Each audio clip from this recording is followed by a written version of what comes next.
How's it going, guys? So over the past 5 years, I have used the Ledger Nano S as my main cold storage wallet for my cryptocurrency. However, recently I have upgraded to the Ledger Nano X. So today I'm going to talk about the differences between the two, why I upgraded from the S to the X, and hopefully help you decide which one is right for you if you're looking at getting into a cold storage wallet for your cryptocurrency. Before jumping right into the differences between the two, I'm going to take a step back and talk about what a cold storage wallet is. So generally, when you purchase cryptocurrency, you have three different ways to store it. The first one being keeping it on the exchange of where you bought said cryptocurrency in the first place. So if you went and bought Bitcoin on Coinbase or Binance or crypto.com, you could generally leave it in that exchange in the wallet address that exchange gives you. Now, although you could do this, it is not the most secure way of keeping your crypto because exchanges generally have had a history of getting compromised and their security is not really that flawless all the time. So I would recommend obviously putting your crypto in a wallet. Now, when you're doing that, there are two types of wallets that you could consider. A hot wallet, which is something like MetaMask, or Kepler, which is a browser extension on your PC directly, where you could store your cryptocurrency into a secure wallet and it will store it for you. Now, the advantage of a hot wallet is that generally they're free. You just have to download it, create your account, password, your seed phrase, backup words, and generally you could store and do pretty much everything you want with your cryptocurrency in your wallet and have that peace of mind. However, since it is a hot wallet and not a physical wallet, then there is always a risk of it being compromised, and the security, although it's better than an exchange, it's not the best because it's always online and it's always connected. The third option and the most secure option is to get yourself a cold storage wallet like the Ledger Nano S or the Ledger Nano X. Now, what this does for you is it helps you create and store your private keys on an external cold wallet, a USB stick or whatever you want to call it, where you really have that peace of mind that your cryptocurrency is safe because the proof of ownership and validation of those wallets and private keys are stored on these wallets.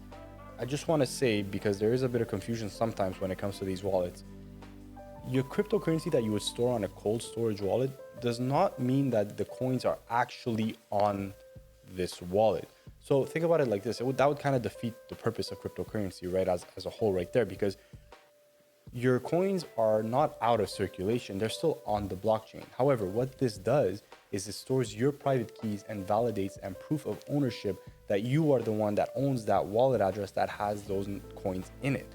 So if ever something happens and X number of Bitcoin get hacked or scammed, whatever, you just have the proof right here that the ones in your wallet address are yours. They have never been moved unless you move them out. So now that we got that out of the way, let's talk about the difference between these two cold storage wallets. So we'll start with the physical attributes of the two.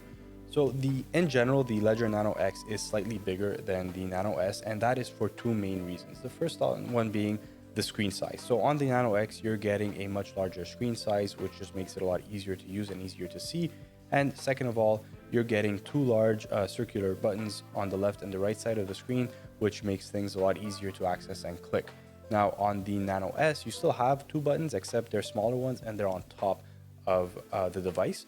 The only other main physical difference is the fact that the Nano S still uses a micro USB connector, whereas the Ledger Nano X uses a more modern USB-C connection, which for me is a big plus, especially since my phone uses USB-C as well.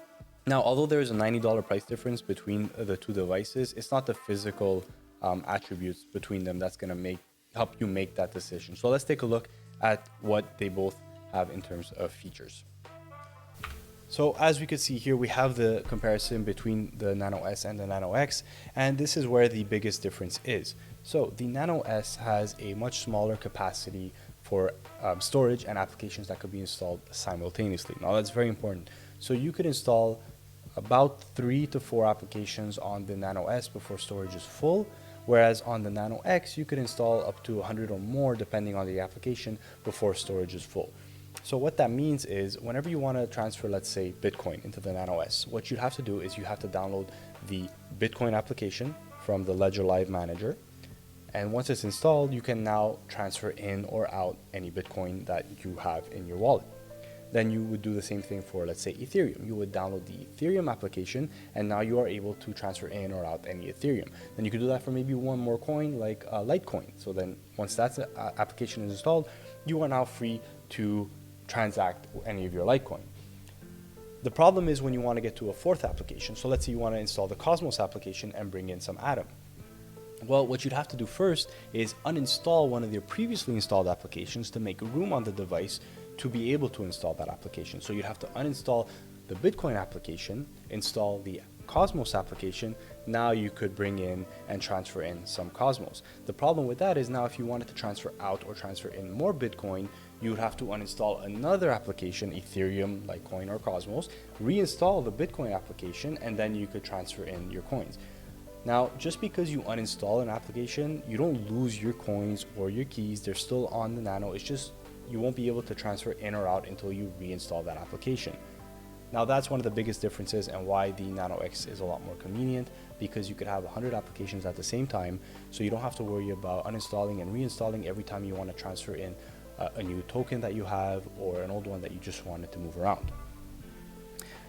That being said, though, they both hold the same amount. They both hold up to 5,500 and more compatible crypto assets. So you don't have to worry about one being able to hold one that the Nano S doesn't. That's not true. They both hold the same amount. They both do the exact same thing. It's more of a convenience factor that you're getting with the Nano X. And the second biggest advantage about the Nano X is the fact that there is Bluetooth connection. What that means is if you're using the Ledger Live application on your phone and want to make any transfers for your crypto assets, then you could connect it wirelessly to your phone and you're able to make a transfer. Whereas you could still do that with the Nano S, but you'd have to connect it via the micro USB wire.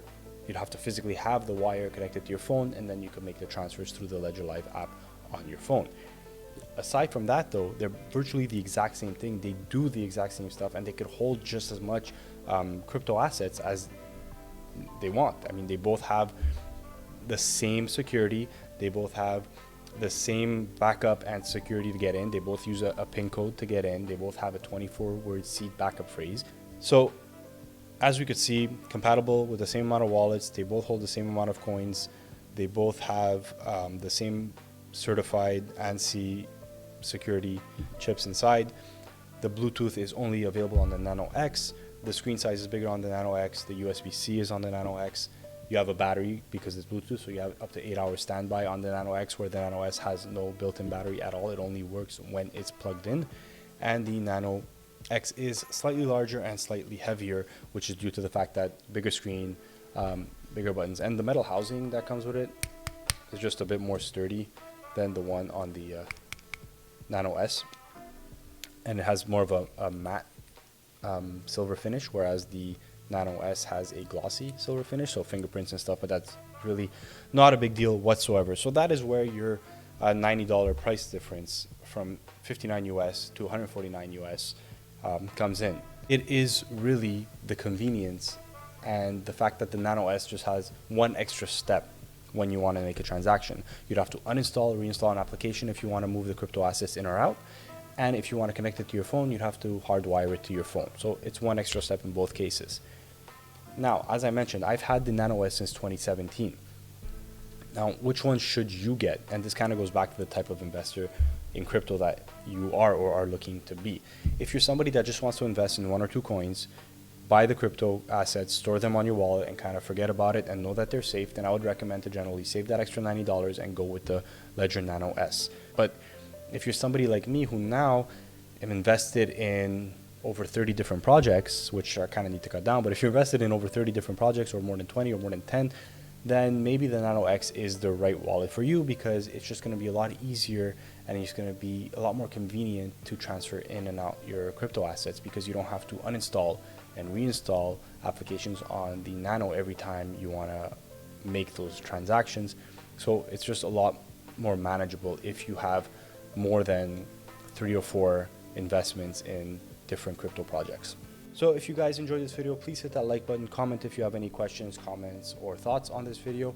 And if you want to see some more crypto related videos or tech related videos, please make sure to subscribe to the channel to see those upcoming videos. So that'll do it, and I will catch you guys next time.